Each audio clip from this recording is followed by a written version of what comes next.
Audio Jungle. Hi, welcome to I'm Reverend Rich. This is Reverend. This is Reverend Paul.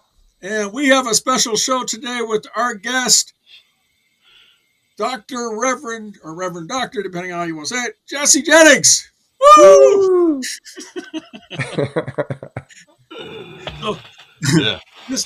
this show is only about prayer, religious, Affirmative prayer, science of mind, spiritual mind treatment, right? So if you pray us in, that would be fantastic, Dr. Jesse. Absolutely. You guys are intense. You know that. All right. Let us just relax into the beauty of this day. And it is springtime in this part of the world. And the seeds that were silent are burst into bloom all over the place. And the trees are talking to each other about what is the right time to come forward with all this new color, all this new life. And the little animals scampering around, and we humans coming out of cabin fever. Even if it hasn't been all that wintry where we are, there's a part of us that's been pent up, and now it is freed and out in the sunshine. So I affirm and know that incredible growth is occurring through each one of us present here on this broadcast, everyone who's watching and everyone who's in their circles of life, all family and friends, and belting the earth.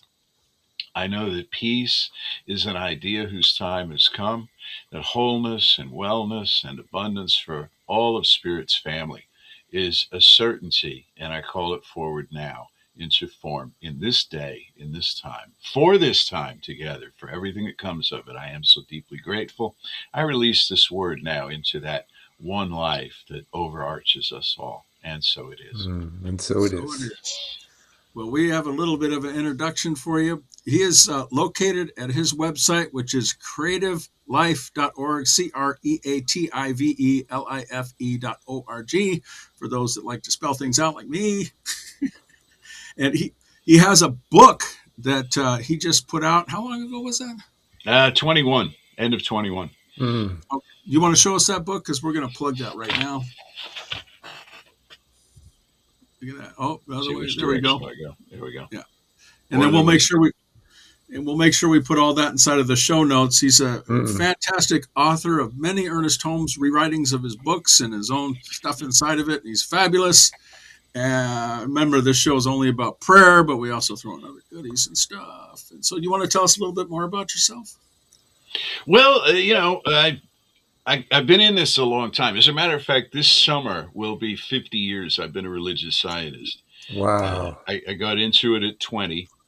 My aunt and grandmother, I'm a New York City native, and my aunt and grandmother attended First Church of Religious Science with Raymond Charles Barker and then Stuart Grayson, who followed him. And as I was coming up, and we all lived together in an apartment up there, they would bring me home tracts and pamphlets and cassette tapes, and you know how you do with to raise me up in the right way. And I was a rebellious kid, and it was the 60s, and so it took a few years for somebody my own age to reintroduce me to the religious science material in a peer voice, and that second time it clicked, and I was sold, and I started immediately signing up for classes and things like that. So so I've been 41 years in the ministry as of this year, all at the same place, which indicates either great perseverance or a complete lack of imagination. Or both. or a little of both.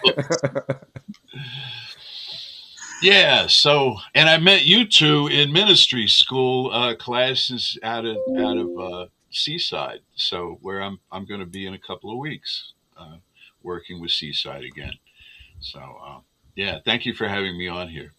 Oh, it's an honor to have you here. So thank you. You bet. Yeah, great pleasure to have you. Let's see. Well, we have a bunch of questions we're going to ask you. Paul, you want to ask away on them, or? Yeah, in regards to prayer, what have you seen as a tangible result of prayer for you?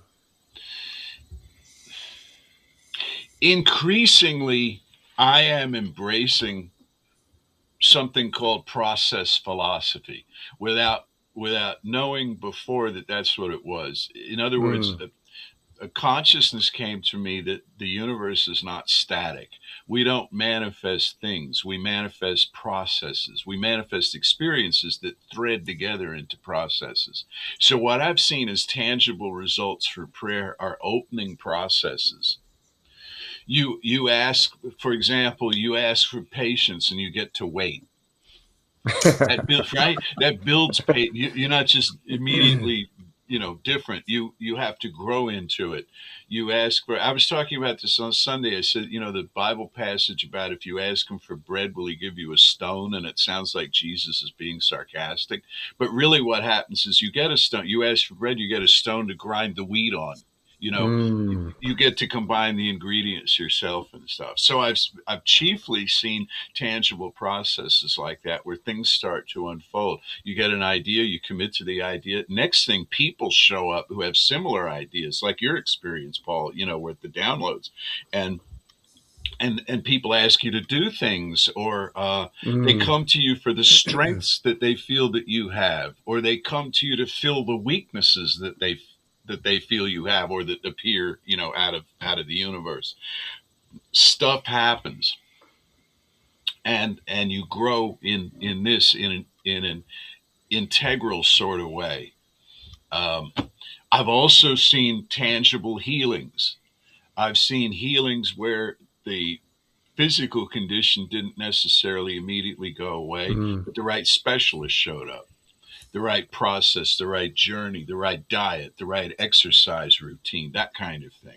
I've seen it where people, they treat for a relationship, and maybe they don't meet anybody right away, but all of a sudden they realize they have all this forgiveness work to do of the previous partner they had, and so on. And so that occurs for them. See? So that saying that I have and that I use is that no one I've ever known has had things turn out worse than they were from treatment. In other words, the worst that will happen in treatment, the least, not worst really, but the least that will happen in treatment is greater self-awareness. And that right there is a bargain. I like that. Thank you. Really, really well said. Thank you. How do you stay grounded in prayer? You develop a daily spiritual practice. And I think this is something that all of us who teach this stuff just jump up and down about with our people. One of my colleagues and a teacher of mine in the early days, Reverend Al Reed, he had a big clientele of people who came to him to do practitioner work, and he would say, "Have you done your work?" They come in and say, "Well, I need, something fell apart in my life." And they said, "Have you done your work?" And if they said no, he sent them away. Well, with a few exceptions, obviously, but he'd say, "You go do your work and then come back and then we'll talk." And if they said, "Well, I don't know what my work is," he would remind them, "Well, then listen to my talks from the last month, or here's a book, or something." But most of these people were regular congregants, and so they knew what they needed to do. You have to develop a regular spiritual practice. It's not a matter of, in case of emergency, break glass. Treatment doesn't work that way. You can't, you just, because you can't summon up the conviction.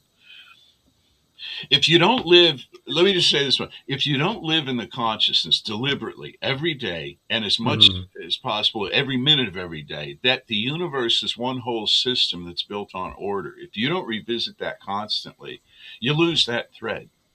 And then your prayers are just kind of grasping and hoping and wishing and stuff. You've got to have that grounding, so that when faced with a situation that tests your faith, you have enough faith. Hey, can you share the story about the Rusty spiritual mind treatment that you were talking at once? Well, like I say, my family visited all this literature on me, and we have a lot of literature in this teaching, as you know, pamphlets, tracts, books, all of this. And the two guys that were their teachers, they generated an enormous output of stuff. And so I had all of this, so that when I got interested in 76 and started attending regularly and taking classes myself, I built on what I already had, and so I have a good memory, and I I read all of this, and so I put all of this together, and I was argumentative about it, and so every step of treatment, I questioned it and took it apart and put it back together again. In other words, I had this real analytical game going on, Mm-hmm. and I figured I got this stuff figured out. So if I ever need this, I'll have it in my back pocket. If I ever need treatment, but I didn't treat. I didn't have a spiritual practice. I just knew that there'd be, it's like I just was saying, I knew that there'd be something there if I ever needed it. But when I needed it, it had gone to dust because it wasn't visited, it wasn't watered, it wasn't, regularly engaged in. This, because again, the universe looks one way and the world looks another. The universe, the mystics tell us, is one whole system and everything's perfect and everything's contained and all it is. And then the world outside your window looks some other way and it throws you. Naturally, it does. And so you got it. That's how you stay grounded, is in this regular practice, and then you use treatment. And of course, when you get into being a practitioner, minister, you have this wonderful opportunity to use treatment for other people who are asking you to. You don't have to have a whole bunch of needs yourself, Others are coming to you and you get to speak to. I used to love that. I'll wind down here in a second. But back in the day when my office looked like a desk with a phone on it, that typewriter, right? I'd sit there. I went to the office, to this center that we had and still do. And I would sit there. I even wore a coat and tie to the office by myself. I had no secretary, nobody else in the building, just me sitting there in a coat and tie, because it's what you did, right? And I'd wait for the phone to ring. And once in a while, somebody'd call. And there's some fascinating stories of people who called and that I made connections with later in life, But somebody called and they'd say, "Could you pray for me? Because I'm having a problem with thus and such, And I realized that it was a fantastic gift to me to be able to stop my ordinary process of thought and turn to spirit and have a knowing that I otherwise would not have taken the time to do. And that's the dirty little secret that every practitioner and minister has, is that we get more out of this than anybody, because we're treating ourselves. Yeah, I love that. We get to pray. We get to pray. Exactly. Yeah. Yeah. You brought up your day and stuff. How do you prep for your day? I mean, what does Jesse Jennings do for morning prayer or something like that? Oh, great baker, as I always say. Or what is it? Nothing really fancy. At the start of the day, I pray more during the day. I have a prayer list of people who have ongoing situations. Most of them of a relationship nature, in some cases chronic physical situations that require revisiting, you know what I mean? It's not a one and done. And but for myself, I wake up, I meditate, and I do gratitude work. I bless the day. Once in a while, do some ritual work out of the pagan, neo-pagan, Wiccan grimoire material. That's not every day, but that's now and then when I feel moved to, and when the circle of the year calls for it. Because it's a path that I feel very drawn to. I was raised a Christian, like many of us were, and there are aspects of Christianity that I love and embrace, but for a larger, more organic picture involving ritual, I turn to the neo-pagan work, because we're very light on ritual and new thought. So that's basically it. Then I hit the floor running and I see what's waiting for me. And just as an aside, I'm having this wonderful dialogue right now with a minister who has questions. She's new in the ministry, and she has questions about how she's teaching Ernest Holmes, and so we're going back and forth on that. And that kind of thing is like prayer work for me, because we're living in the words that support the architecture under the prayer work that we do. Sometimes it's nice to be a fly on the wall to hear some of those things. You should record them. Yeah, absolutely. I love what you just said, living in the word. Yeah. Like, yeah, like we are an example of our philosophy. Yes. Yeah. We are. There's a saying the Christians have, you probably heard it, says, "You are the only Bible some people will ever read." Wow, I've never Isn't heard that that. great? So we're the Yeah. only textbook some people will ever read. They want to know, okay, it's like you can't. I recently got a staff of ministers. I had an assistant minister for 30 years, and she sadly passed away 4 years ago. And then two of my people went through school in Denver and joined the staff, and then two more affiliated who came out of Seaside. So all of a sudden, from two ministers, we now have five, and the other four fairly new.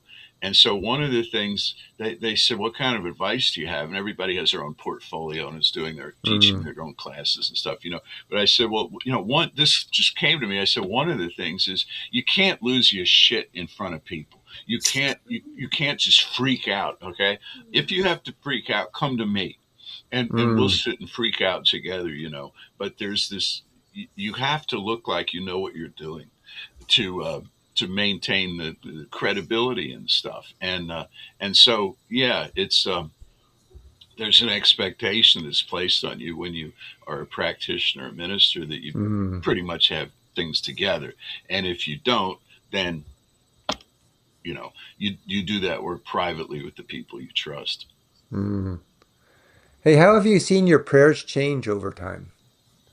Well, because they're getting more process oriented. I being a company guy, kind of followed the book and the routine, and you in a sense treating the universe like a vending machine.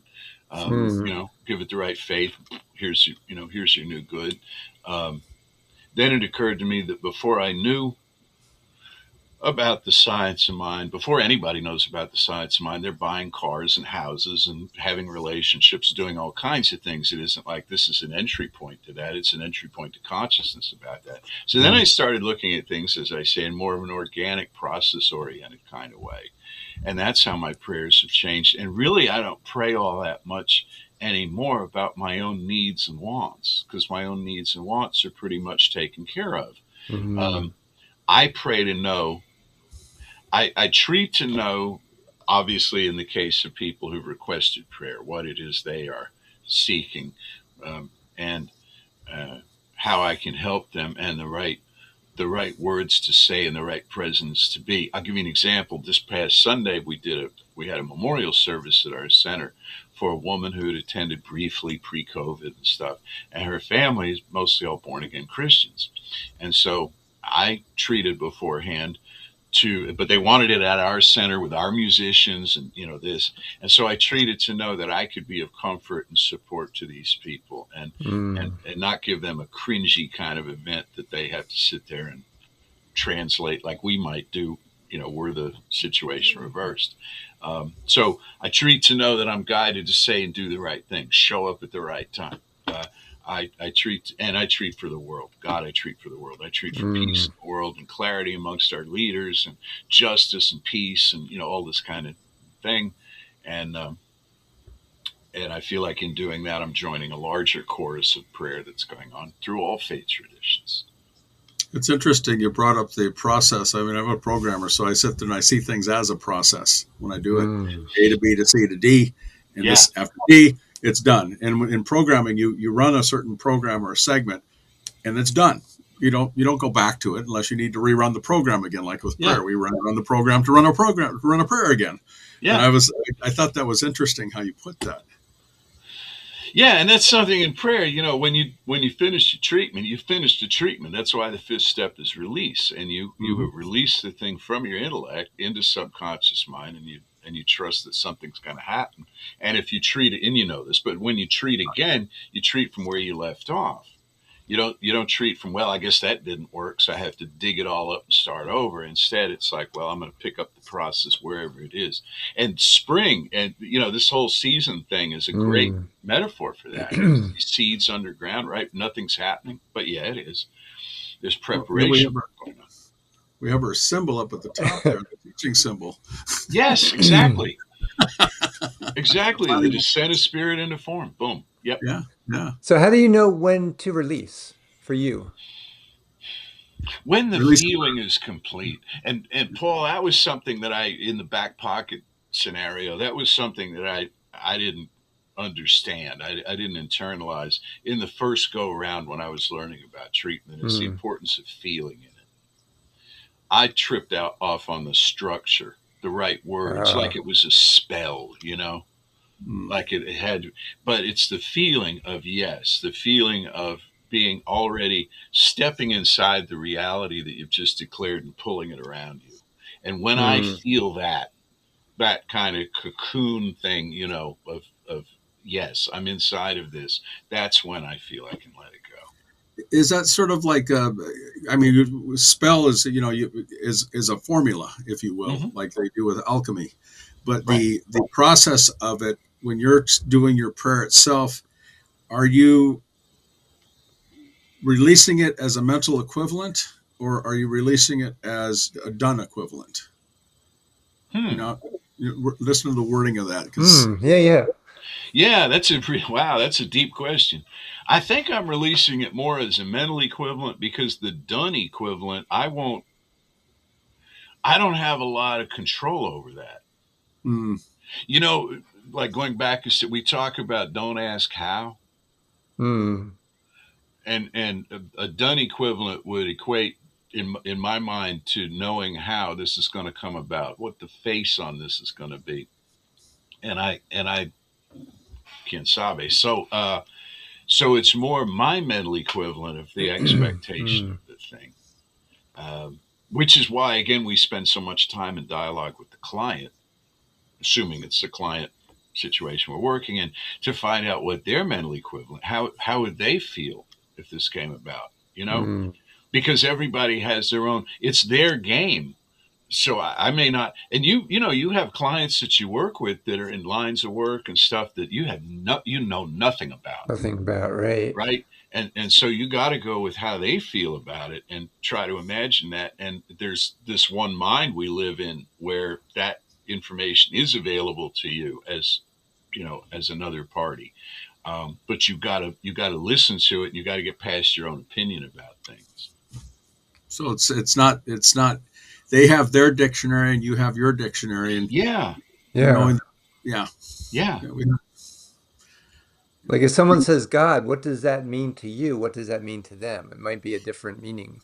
Oh, and that's huge, and when you're teaching this stuff, like from, lectures and that, I'll say, well, God, or if that name makes you uncomfortable, it's the ultimate ground of all being, or that which is, the great I am. And you see people cringe when they hear God because of the experiences they've had in God's name. So sometimes you leave God out of it altogether by name, and then somebody comes up and says, well, why aren't we ever talking about God? And you're like, okay, I'm trying here. Because it's and some people everybody's different. Some people have real warm fuzzies about this, and I've had people who say, well, I love science of mind, but I got to go back to where I'm from because I miss my Jesus. And I said, I totally get that. Whatever. I was talking to a group last night. I was watching real quick a little story. I tell stories, as you guys know, but I was watching my bracket got busted. So I'm watching the basketball, and this game ends, and they interview this kid on the winning team, and he says, well, all praise to my Lord and Savior Jesus Christ, and he helped me set up my shots, and he showed me how to defend, and he showed me how to block. And part of me sitting there, and I'm thinking, I would have, in the old days, when I was new at this, newer, I'd have taken that apart in my mind, and I would have said, that's baloney. That Jesus Christ is on the court with you, that he cares about the outcome of this basketball game, all that kind of thing. I would have been real snarky about it. But now I realize that that's just the languaging that young man was using for what we call the universe. So you win the game with your shot. They come up to you, say, well, I want to thank the universe because universal mind helped me line up the shots and showed me where to, and that makes perfect sense to us in New Thought. But give it a name, and all of a sudden it's superstitious and weird and old fashioned. So Yeah, everybody has their own mental equivalent of the deity and how it works. You just And got it's to our work. belief too, so that his belief was that. So we have to Yes, give him credit for that. his belief was that. Of course, what he didn't say, being an humble person, I liked what he had to say. He wasn't all, about himself. Is he put in hours of practice to be on that court, right? Ever since he was Yeah. a little kid, he's worked for this moment, and So how, so that process. Yes. so how do you explain this philosophy that for somebody that doesn't even know what it is? What's your elevator speech? Wow. It's a good segue. Yeah. When I was in whatever grade, I heard about atoms. I heard there's an atomic structure, and atoms form molecules, and molecules form cells, and cells form Mm. organs, and all that direction. But then I heard about the other direction, which is atoms are made up of subatomic particles and electrical charges and all the rest of that. Beneath all of that is a field of intelligence. And I started hearing about that maybe in early high school with the quantum mechanics and Mm. stuff coming in. So if that's true on the biological side, it must also be true on the spiritual side. Mm. Everything's connected to everything else in an intelligent, orderly, purposeful manner, including you. So I got a question. So could you say that spiritual mind treatment is collapsing the quantum field? Yes. Yeah. Uh, Practically speaking, not not actually collapsing the field, but collapsing the experience, collapsing the part of the field that I occupy with my Mm. consciousness. So put it that way, and collapsing the duration of time that must pass between the speaking of the word and the manifesting of the outcome. I And like we that. know that manifesting the word is the outcome itself. Exactly. Yeah. I Exactly. mean, we have like 50, 60,000 different things in a second that go through our mind and our body that they've been showing recently. And that's interesting that you say that, because the time and spirit thing, there is no time and spirit. We know that. Right. But most of the audience, and myself included, want to know how can I get that 60,000 things to work for me in that 1 second? And that's through prayer. Yeah, exactly. Yeah. And you got to winnow down those 60,000 things, because a lot of them are repetitive, right? So that takes out 40,000 of them. And then the other 20,000, some of those are nonsense or, pointless, or bits of trivia and thing. And so you zero in on what it is and that leads to an interesting experience, because on the one hand, you want to zero in on what you actually want to create and what you want to let go of in your life. And at the same time, you want to know that you live in a hospitable environment to just coast. And there's a lot to be said for that. In Western Mm. society, we are bombarded with goal setting mechanisms. You're expected to always be doing something, creating something, looking for, but to live in inner peace often means to just Mm. relax into the process and not be all obsessed about what's next. So there's a Well, balance. we have the 5 minute, or we actually have 3 minutes left of our show, but we want to make sure we shotgun the rest of these questions, Paul. So you have a favorite Ernest Holmes quote that you hang on to? My favorite Ernest Holmes quote, and I do not know exactly where it's from in his writing. I found it in the old Prac 2 curriculum, okay, as just filler. And I thought, this is great. He says, the mind that made a star is the same mind that you use. The Mm. mind that made a star is, and why I love that expression is because he didn't say the mind that made a star is the same mind that made you, where it's passive, where it's right, we're just receptive there. And this mind is making stars, us, other people, cats, dogs, etc. No, the mind that made a star is the mind that we're using. And so I say Mm. to myself, I don't need to make a star. There are plenty out there, and I really wouldn't know where to begin, even though I am part of this mind. But I do know what I do want. I do know what I do need, and I know that I am empowered to Mm. facilitate that happening. So I keep meaning to look up that in somehow in the archives databases and things to find where he first said that. A lot of his stuff isn't cited, as you know, especially in his magazine articles. They'll say, well, it's from a previous writing, and they don't tell you where it is.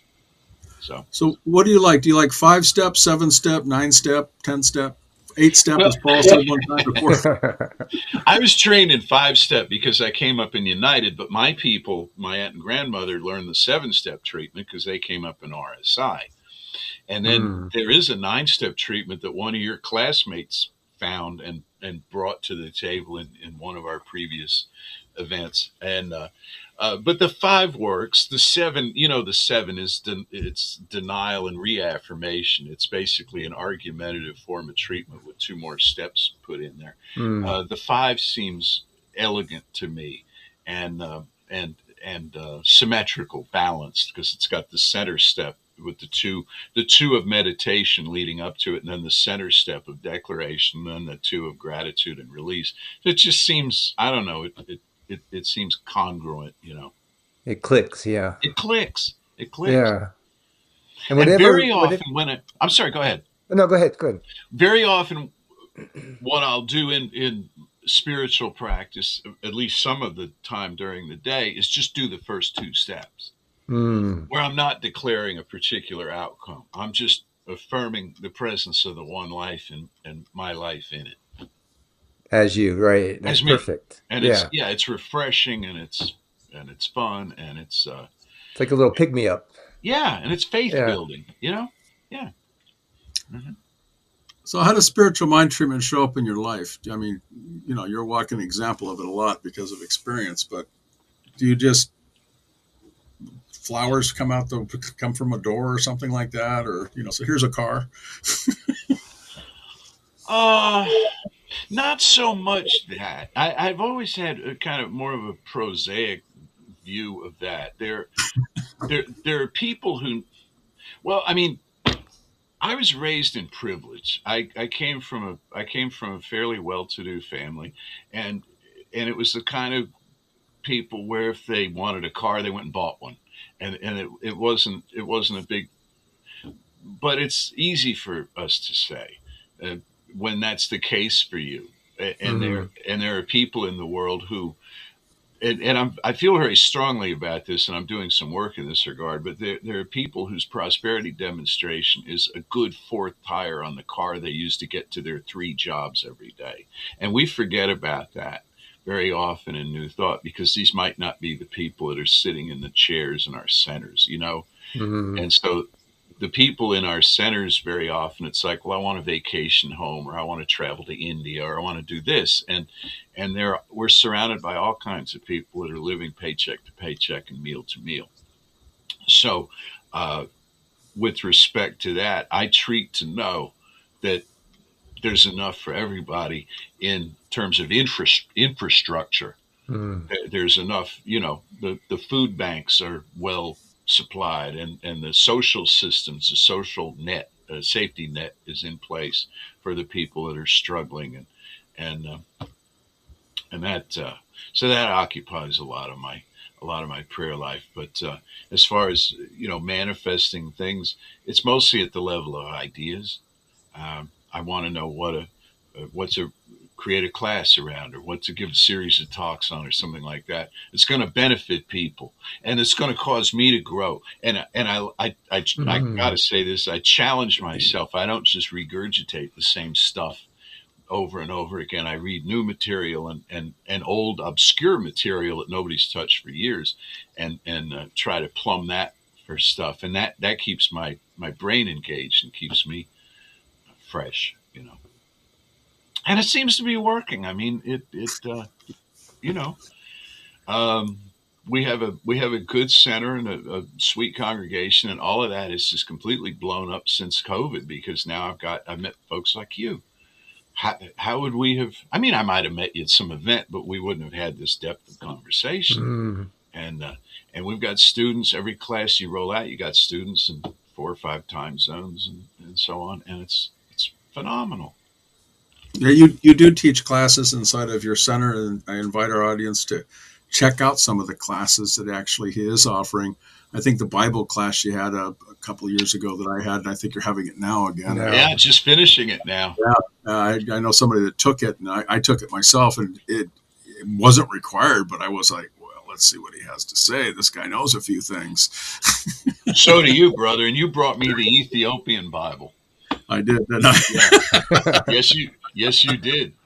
Yes, you did, and that's been phenomenal. I learned so much from every student. They all have backgrounds. We had one class. We had a Zoroastrian woman in it who's actually Iranian, living in America now, but she was raised Zoroastrian. Here I am saying, well, there are very few of these people on the planet anymore, and here's one on screen with us, who's now in Science of Mind. Yeah, we have a couple of Mennonites in another class. Fascinating to hear their background. Yeah. When do you release a prayer into law for you? I mean, we talked before that, do you just one and done? It's done. I release it into law, or do you know it within yourself before you release it? In your opinion? Well, I know it within myself before I release it. If I don't know it within myself, I don't release it yet. I keep going. And if I just can't know it within myself, I go back to the realization step and tweak that, because there's something about this that just isn't, I don't know. A woman one time in a class asked, she said, how do I manifest like my destiny, my purpose in life, And I said, well, go into how you would feel if your destiny were manifested, your purpose were manifested. And she replied, I have no clue what it might be. And a practitioner in the class spoke up and said, well, how would you feel if you did? In other words, you can always go back a step. If you don't know how you'd feel getting that job in that industry, how would you feel about knowing the right place for you? Or how would you, there's somewhere in there you can hang your hat, in other words, and you can accept the feeling of that. And then you get there and you release it then. And then at a later time, you pick the treatment back up where you left it off, and you say, okay, having established that, it's like a legal document. You know how they'll say, whereas this being so and whereas that being so, therefore, and so logically it follows, and you can't argue really with the therefore, because of the previous agreements that you've made around the subordinate clauses and stuff. So it's kind of like that in treatment. All right, we've established there's one life. We've established this and this. Therefore, I'm free to release that, pick it up from there, and go forward. That's interesting the way you put that. I mean, I helped run a law firm for about 10 years, so I know a few things. Yeah, and my ex-wife was an attorney, trial attorney, not just, she was out there. Yeah. But there's always a form and structure inside of that. And inside of our philosophy, there's form and structure that we have, but isn't really necessary, because you get to a point where you can just speak your word into law and it's done. I mean, Yeah. I was looking at the big book today, and just with Rich earlier, and I came upon something where Ernest Holmes said, believe as if. Yeah. Yeah. And that's huge. Yeah. It's our belief that activates the spirit within that law. That's exactly it, man. And Jesus said the same thing. Mark 11:23. Believe in your heart, about casting the mountain into the sea. Believe in your heart and doubt not. Believe that it's so. And it's like, we don't believe it because Jesus said it. Jesus said it because it's true. And all of the great ones have happened under this. And this is why Holmes, as you know, started this whole operation. It's like there are all these people praying, and they're, oh, God, please give me this, but he probably won't. And so he's like, your prayer isn't working. You don't believe. You're going through emotions, but you don't believe. See, isolated belief, and all of a sudden, it clicks. And once we experience that for ourselves, there's no turning back. No, there isn't. Yeah. You can't. We say that, Paul, very often. I don't say it too often because it kind of sounds offensive, but I'll say, the least we will do in religious science for you sitting in the room is ruin you for ever thinking that you don't have the power at hand, because it's an earworm. It's like they say about Alcoholics Anonymous, it'll ruin your drinking. Right? Because if you ever go to an AA meeting, you'll come out of there and be like, well, why was I there then? you know, if this isn't an issue. So we ruin people for perpetual negativity. They might blow us off theologically and say, oh, I don't, but down the road they're thinking, well, maybe I do. Maybe there is this power at hand. There was one thing that I want to ask you. I mean, I'm being respectful of your time because I know our time, we started a little bit early on our time schedule, but Paul and I talked about this, and we always talked about steps of treatment, and Holmes may have not put out there. Remember we talked about the steps of treatment before? The steps were created, but Holmes never really had the steps that he did himself. They were just created afterwards. That's correct. So my question is on that is, did he create the 5 or the 7 steps first, or I know he didn't create them, but I'm saying that what is your thought on that? He created 4. There you go. He created 4. He had Thanksgiving and release. He had grouped together as the 4th step in his writings. And in 1954, when the organization split in 2 for a number of complicated reasons, one group basically picked up their marbles and left, and they went 5 blocks away is all and set up a headquarters in mid-Wilshire, LA. Then they eventually moved out of the area. But that other group, which came to be known as Religious Science International, had the same material that United Church of Religious Science had in terms of the seminal literature of Holmes, but they needed their own curriculum because they couldn't use the United curriculum because it was copyrighted, and they'd left, right? So they start writing their own material, and they start going through Holmes's source books, and they see him speak about argumentative treatment, and that's where they got the idea to have some steps in their process of denial of negativity. In other words, this cancer has no right to exist. It does not have a separate law of life animating it, that kind of thing. And then you reaffirm health. So they're working on that. Meanwhile, on the United side, they're going through the Holmes books and creating, because about this time too, you had the very quiet change. The people that were leading in the churches were now becoming ministers. We didn't have ministers until the early 1950s. Okay. And when we had, and so they redid all the curriculum that before that had come through home office or headquarters, as it was called. They had a correspondence course and they had on-site courses you could physically attend.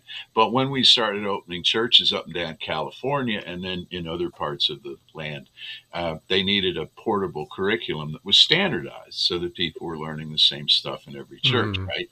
So they asked a guy named Orrin Moen, who was a big deal back in the day. He was a very well-known minister for many years, and they asked him to form a committee, and it was that committee that came up with the 5 steps for United. And the memo that he wrote announcing the 5 steps is actually in some of our curriculum, reproduced, little typewritten memo. Here's what we've come up with, because Holmes you would think Holmes would have locked in a process, right, and sold it and had it everywhere, but he didn't. It was more free association or something than that. He didn't want to be doctrinaire, or I don't know what his reasoning was. He talked all around treatment, but when he taught it, he focused mostly on the nature of the deity that you're working with in this, and not so much. Although he was a fan of spiritual psychology, he didn't really talk much about that. So later ministers did. And that's where an appreciation of like recovery programs, an appreciation of inner child work, things like this. People will say, well, there's one life and I'm part of it, but I don't feel like it. Well, the reason you don't feel like it is there's stuff in the way in your psychological profile. And that's what you need to work with. So later generations of people ran with that and brought us to where we are. But anyway, that's how it happened. So a lot of this stuff was just kind of shotgunned along the way. And I love how Ernest Holmes. Oh, go ahead, Rich.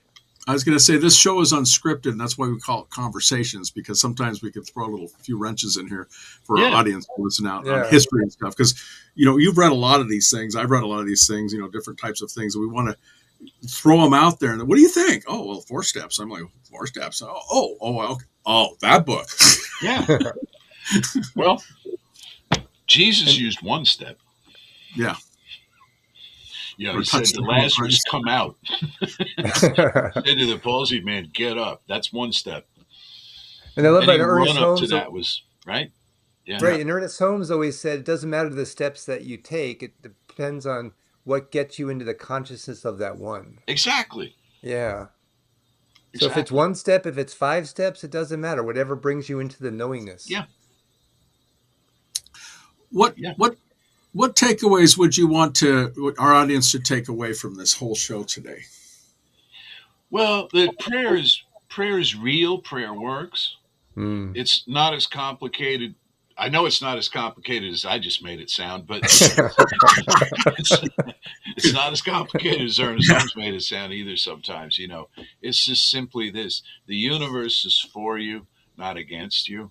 Your subconscious mind is for you. It's working for you.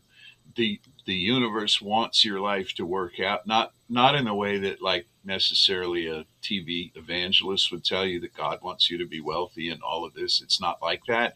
It's more like if you're a place where life is happening well, if you're a place where love is going on, where wholeness and wellness are happening, the whole system works better. You see? It's like otherwise you're like the burnt out light on the strand of Christmas lights. It's right. Everything else is lit up around you, and you're struggling. But when you function well, the whole thing is more beautiful. And we get into this. You both had the history course with me, and like our ancestors, spiritual practice for them was about the community. It wasn't about me improving my quality of life as nearly as much as it was about me being a sturdy, dependable pillar in the temple to hold up the whole structure. So that's it. Just trust it. Speak your word in faith believing. Speak it about other people. Send silent blessings to people. You don't have to get into what all the detail of what they want. If you see somebody struggling out on the road, just have a thought of love and inclusion for them, and it will help, and it will certainly benefit you too. And so Wonderful. It is. So it is. Paul, did you have any last questions? Or no? I'm just honored that you're here. So thank you for being part of our pleasure. Show. It's my pleasure. Thank you so much for having me. I'm Reverend Rich of Prayers Radio. This is Reverend Paul at IamSpiritAlive.com. Yay! And then we want to thank. Well, we are thanking. We're not going to thank. We are thanking. That's right. We're putting it in Dr. Jesse Jennings. And he can be reached at creativelife.org. And if you want the spelling, go to the beginning of the show. If you'd pray us out, we'd be grateful. Thank you. Sure. Okay. Well, it's been a wonderful time together, and so I'm gonna do this as a benediction, calling this time together complete, and knowing that we all go forward in peace and wholeness, and with our needs anticipated and met by this amazing process in which we live, called the mind of the one. And I'm speaking my word here too for this podcast, for these leaders who are bringing together other voices into this widening conversation. And I know that whatever this operation needs, this podcast, everything from technical material to hardware to software to ideas to releasing anything that doesn't work and welcoming in absolutely what does, so as to facilitate this conversation down the years and across the ages with all the guests who will follow. All of that is now in place, ready to go. The power is on. The light is lit. And for this time together, for Rich and Paul and their amazing work in the world, I say thank you, infinite presence of life, and I call this done, and so it is. And so it is. We'll see you next time, and please subscribe. Yeah, And please send me the link for this, and I will publicize it all over the I'll place. take care All of right. that. Okay. Yay, thank you. We'll Thank call you you. just a bit on after hour. Hold on. Your